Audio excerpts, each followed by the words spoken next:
We will get started. Thank you both for coming in. The Columbian is pleased to welcome candidates for Vancouver City Council, position 2. We have Alishia Topper and Justin Forsman. Thank you both. Just so you know, I'm Greg Jane, editorial page editor here. And reporter Katie Sword is sitting in on this meeting. She won't be asking questions here, might want to speak with you later. And we are videotaping this. We will post it unedited on our website for the benefit of our readers. So, awesome. Again, thank you both for coming in. We'll start with introductions, take a minute or two to introduce yourselves, give us a little bit of background, and explain why you're running for this position. We'll start with Justin. Okay, my name is, again, Justin Forsman. I'm, I'd say, somewhat of a political advocate in the community. I started off learning about health, wellness, and it branched out into government rights of the people, and looking up to people like Ron Paul and James Traficant, and wondering why people aren't more like them. And so I decided I'm going to take the initiative and get involved myself, so that's what I've been doing. I started out coming in to oppose water fluoridation, but then I realized that there's more important issues than just water fluoridation. Traffic, homeless, our economy, these all are important roles to focus on. So I want to come in with a new perspective, somebody who has the perspective of being more on the outside, less underprivileged than most. And I thank you for being here today. Great, thank you. Alishia? Thanks. I'm Alishia Topper, current sitting Vancouver City Council member, ending my first term on council and running for re-election. I'm a native of the Pacific Northwest. As you know, I've visited with you before. I went to Battleground High School, where I graduated on a track and field scholarship and had the privilege of attending Washington State University, go Cougs, and earned 2 undergraduate degrees, one in psychology and one in foreign language and literatures. And after I came back from college, I came back here to my community, and my first job out of college was working for a nonprofit called Share. And Share is a nonprofit service provider that helps families that are experiencing homelessness and hunger. So I worked running a 2-year transitional housing program before I was promoted to run their family shelters. Was in a job where it was 365 days a year. We had 24-hour staff, and it was a big job for a person right out of an undergraduate degree. So went to Portland State University, where I got a master's degree in public administration. From there, I really put my heart and soul into our nonprofit community and really started getting my toes wet in fundraising and helping them raise critical funds to accomplish their missions. So I've been doing that for over a decade, no longer in a paid capacity, but as a volunteer. So I serve on the boards of the Council for the Homeless. I'm also on the Southwest Clean Air Agency board, where I serve just now as of last meeting as vice chair. I'm the vice president of the board of Columbia Credit Union, and I also have just been appointed by the governor to the Washington State Housing Finance Commission. And many of those boards really came from my path of my own personal experience.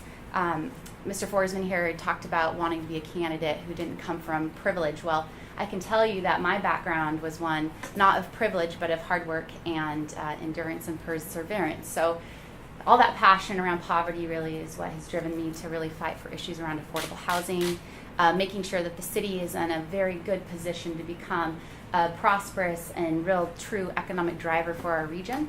And I'm hopeful that the citizens will give me the opportunity to represent them for 4 more years and to continue my work. Great, thank you. And we'll move on to some specific issues now. One of the big issues facing the city in recent years has been affordable housing and homelessness, and voters last year passed a tax levy to go towards affordable housing. Justin, what would be the best way to spend that money coming from the tax levy? Well, I'd like to see some homeless shelters be built. I think that we need places for families to go, places for women to go where they can be safe and secure.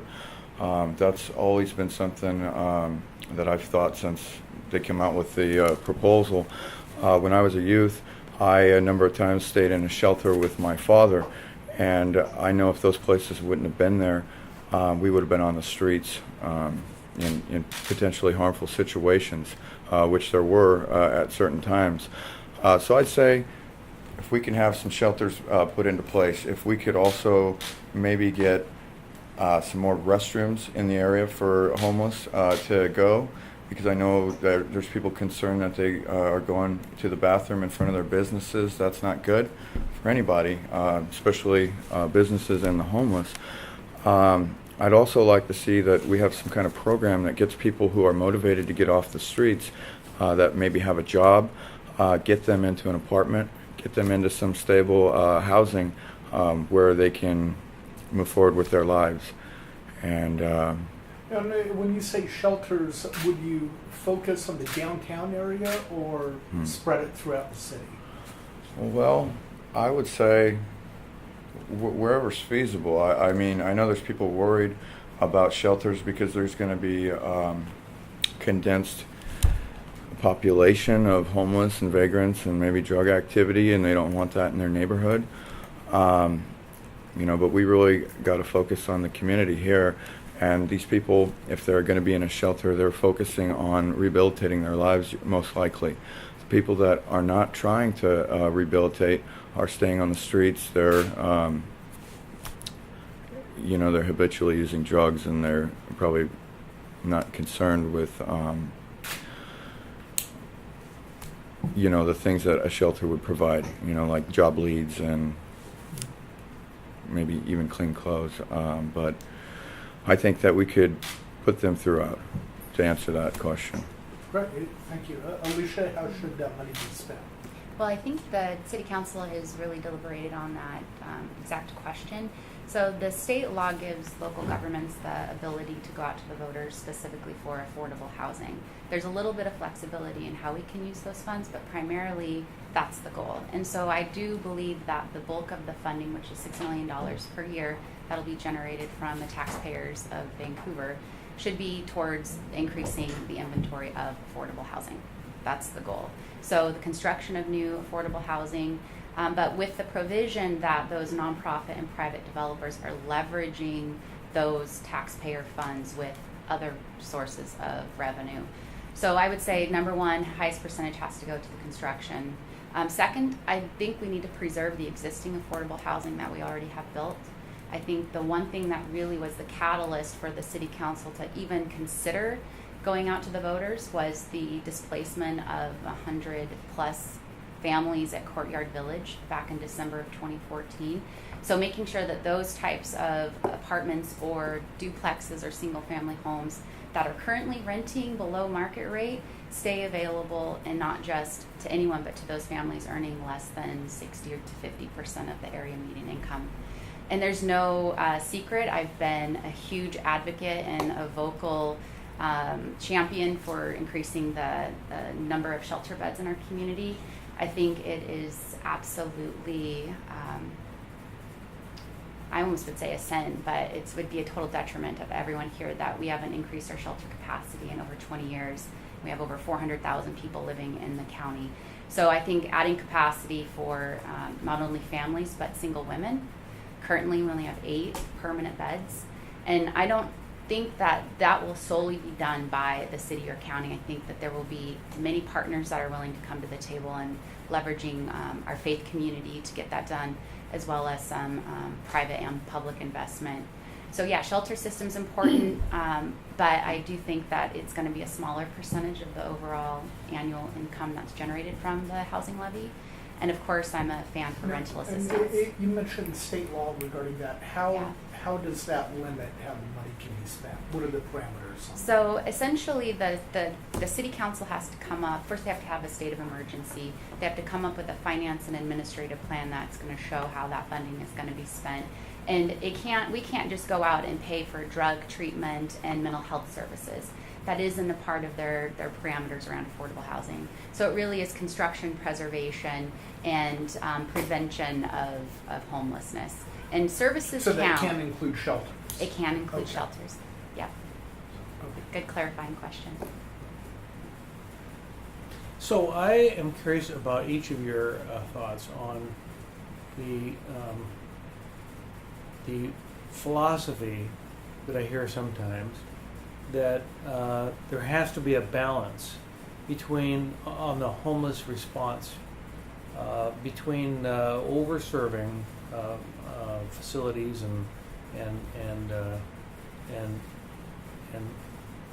you know, food and shelter support, over-serving that versus being too short.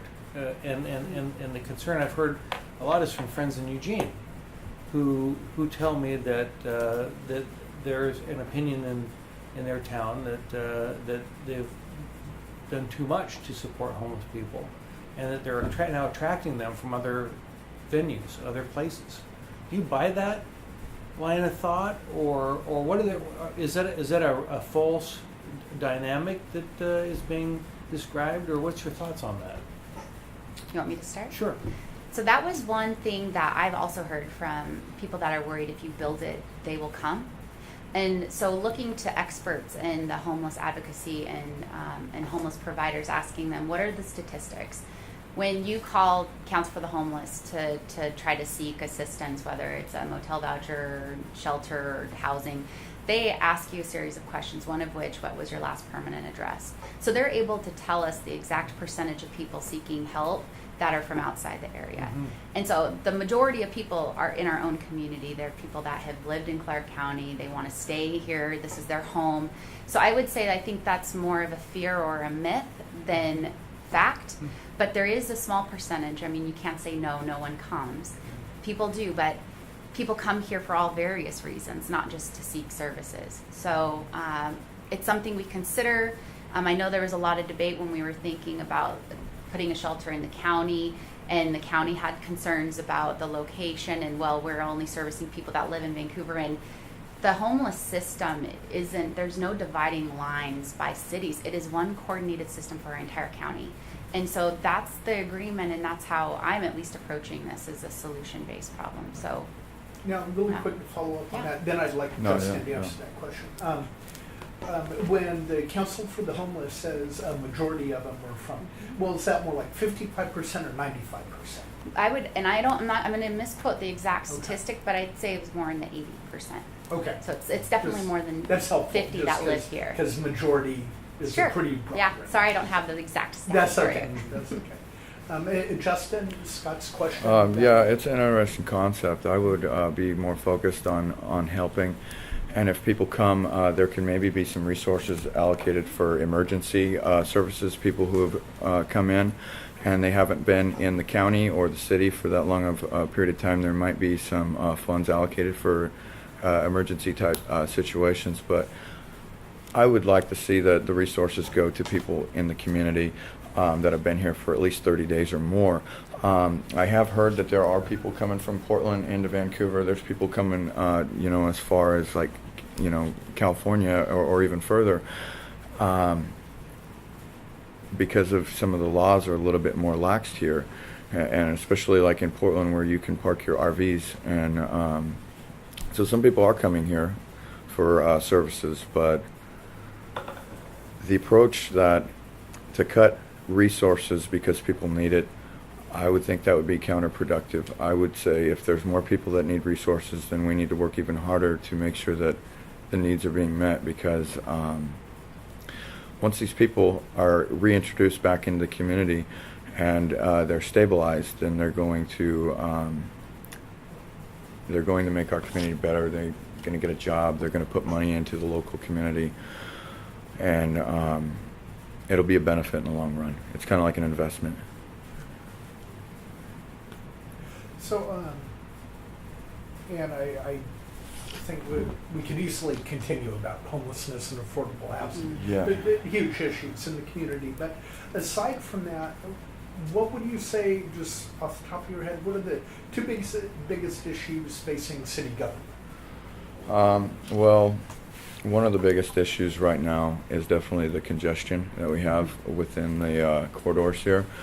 I think that it's actually pretty bad within the city on the streets. Like I travel out of the Fruit Valley area quite a bit, and there's a lot of congestion, definitely because of the construction of the new fire station, but also with the Freightliners. And it seems that sometimes when we do construction here, we instead of widening the roads, we there's been in certain cases where there's been a 4-lane, they've dropped it down to a 2-lane and threw a bike lane in there on each side, and I see what they're doing, but in a way, we're trying to push people, it seems like, onto bikes or onto public transit, when I think if people had a choice, they would prefer to drive. So if we could find a way to make the commute easier for everybody, I think public transit works great the way it is. We could definitely put more bike lanes on the roadways, but we need to focus on lane expansion, because dependability on the highways is increasing, and when that increases, lane expansion is needed. Over here with the freeway, I believe Steve Cox was the one that was saying, hey, I think we need a new bridge before we tear down this bridge and build up a new one, and I totally agree with that. I think that if we were to tear this bridge down, it would be a nightmare. It would be, for however many years it takes to complete this project, it would be a complete nightmare. So I think we need to focus on where we could put a new freeway system, where we could put a new bridge, where we could make it work without having to take and seize a whole bunch of property. Where can we put this? And maybe even some kind of double-decker system for the bridge, kind of like one going one way, one going the other way, like they have in Portland on the 405. So that's a very important issue to me. And then so we have... so we got one more issue. Congestion, what would be the next? Well, I think the homeless situation, even though we've covered it, I think that would probably be number 2. I have a number of other issues. I'd like to see the police. I'll have body cameras, the fluoride removed, and a number of other things like our economy stabilized. Okay, thanks. Well, we can get to some of those. Alishia, after affordable housing, what are the next 2 issues I think on your priority list? so. The city really, we focus on core services, public safety, transportation in terms of our city streets, corridors, parks and rec, and water, sewer. But with the city, I think we could have a stronger voice in helping to come up with a solution to alleviate the congestion along the I-5 corridor, which we had a West Side mobility study conducted to really look and see how the congestion along I-5 is impacting our neighborhoods and a lot of our other street systems. And it was evident that during rush hour and peak travel times that a lot of those folks are trying to divert away from I-5 onto Main Street, into our community and neighborhood roads and along Fruit Valley. So I think that is the number 1 issue that the City Council will be facing in 2018, is where are we going to stand when it comes to a replacement solution for the I-5 bridge specifically, knowing that that bridge is incredibly antiquated, it does not meet seismic standards on any level, and even the Department of Transportation has deemed it incredibly inadequate and unsafe. So that is going to be a top issue for the City Council. Other than the work we've been doing around the opposition to crude oil by rail and the oil terminal, which would, in my opinion, negatively impact the waterfront development. And the city has a huge financial investment in the success of that project, which will also be a big key component of increasing our sales tax revenue and ensuring that we have a stable budget moving into the future. So I would say we need to stay on point with our waterfront development, encourage the governor to deny that project when the recommendation comes out from FSEC, and really focus on transportation. But there's always a lot of other extraneous issues that come up that take focus, and I think it will take an experienced council member in the next 4 years to make sure that they can track and follow and make really well-informed decisions for our city. Justin, could you weigh in on that oil train debate? Where do you stand on that? Well, I am against oil personally, because I think there's technology out there that they've been holding back, that they want oil because it's profitable for the people who already have money and interest involved in it. I'm against it because I know that there's better technology, and I think that we need to focus more on that. So I understand the argument there would be more local jobs, and I think that's important, and the city probably doesn't have a say whether it's going to happen or not. I believe it's up to the governor, or the decisions maybe already been made. So I think there's a benefit, there's going to be jobs, and it's hopefully going to boost our community or economy somewhat, but ultimately I'm against it. Yeah. Now, one thing I want to ask about, in your campaign material, you advocated for a separate currency for Yeah. Vancouver. So does that I think- mean the city itself would have its own form of money? I would think that would be where you could start the experiment here within the city, and if it caught on, it could be branched out within the county. I know it can't go to the state level. I don't think a state can have its own currency unless it had its own private bank. Can the city have some? Yeah, it happens all the Is that time. it does? Yeah, and it's constitutional. And cities all across the United States are doing it right now. Portland used to have something called the Cascadia Hours. They have currencies in New York, and some of them have failed. Some of them have been successful. I think that, well, I know that the Federal Reserve, our currency is based on debt. It's not based on gold or silver. It's basically based on faith, and it's based on debt.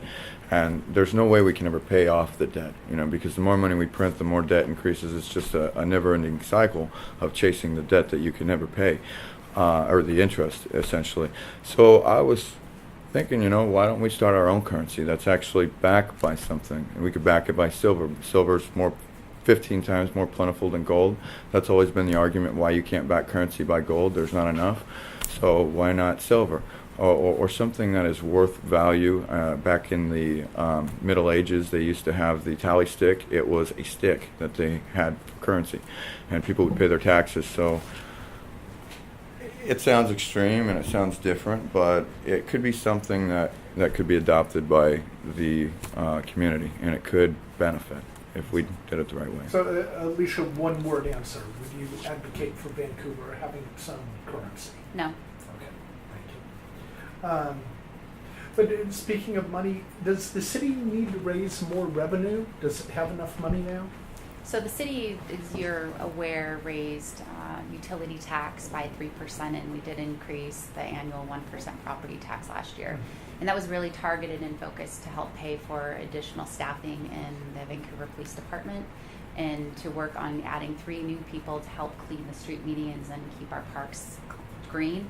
I'm not interested in just raising taxes or revenue. Right now we have a balanced budget.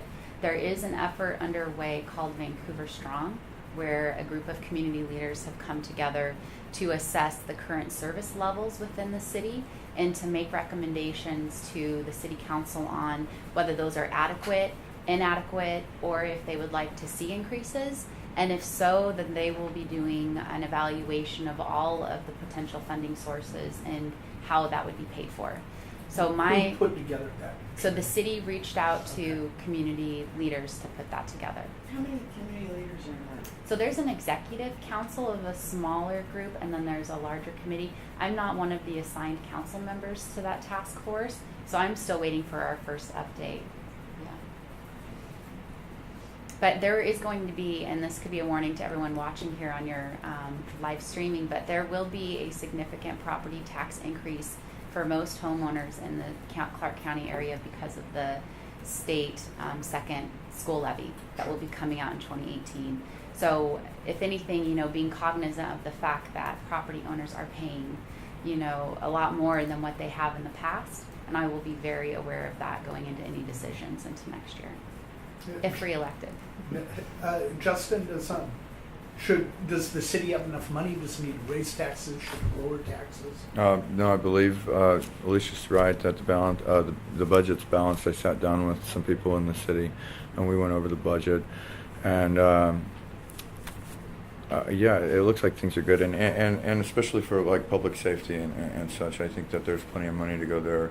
So I would say there's no reason to advocate raising taxes on the people, and it's always been a belief of mine to vote against increases in taxes and levies on the people, because I think if taxes are lower, there's more money that's going to be spent in the economy.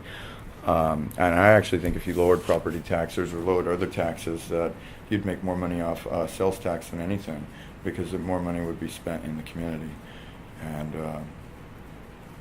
I'm for more limited government, so I'm not going to be advocating more power to the local government.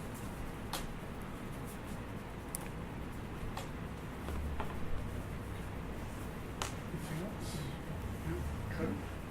We'll move on then. Give us your final pitch to voters, why voters should support you, and please mention any endorsements that you might. So, Justin? Okay, some endorsements that I have. I have been endorsed by the Clark County Republican Party. That was interesting. I've also been endorsed by Jacob Kerr. He went ahead and endorsed me. And endorsed by the Broken Pole Fish and Hole for Wounded Veterans. It's a nonprofit that I work with. And I'm also endorsed by Joey Gibson from Patriot Prayer. He's actually has given me one of my biggest contributions from my campaign. And so, to the city of Vancouver and the county, why you should vote for me. I am a lot different than the other candidates you'll see. I come in from a limited government approach. I believe that the power should be to the people, not the government. I believe in low limited taxes. I believe in property rights. I believe in the Second Amendment. And I am also in favor of, I guess I'd be in favor of the marijuana laws. I do not use, but I am in favor. So you don't have to worry about me voting against that. I come in with a new approach. I want to look for ways to eliminate the homeless. I've been there multiple times in my life, and I can definitely relate, and it breaks my heart to see the people out there on the streets. That's a main focus of mine. And also, I commute every day from Portland to Vancouver, and it's a goal of mine to eliminate the traffic and congestion here. I want to ask for your vote, and I want to tell you that I have the initiative and the heart to succeed. And thank you very much for your time, and blessings. Thank you. Alishia? Thank you. Some of my key endorsements, I'll start with associations. I have the endorsement of the Clark County Realtors. Former City Council member Pat Gelada, who I respect tremendously, has endorsed me for my re-election campaign, as well as the Central Labor Council, the Building Industry Association, the National Women's Political Caucus, and others. I have a very extensive endorsement list on my website that people can visit at www.electtopper.com if they want to learn more.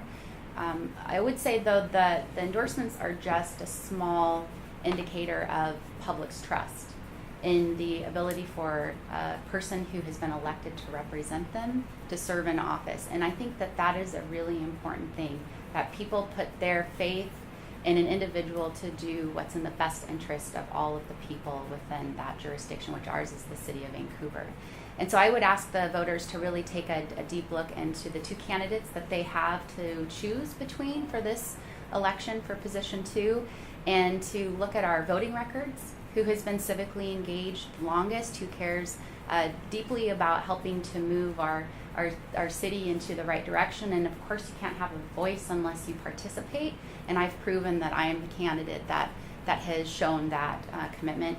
Also, I think it's important for people to understand not only our personal backgrounds, but also our professional experience, which will lend itself hopefully into a positive way for making good, sound decisions. And I've been tremendously honored to serve over the last 4 years as the city council member who was very fired up to bring collaboration and positive energy to city council. And I really feel as though I can stand by that pledge and that I've done that during my last 4 years. So I'll continue to work hard, and I would ask the voters of Vancouver for their vote in November to continue to serve them. Great. Well, thank you very much. Thanks. All right. It was a pleasure. Thanks. Thank you so much.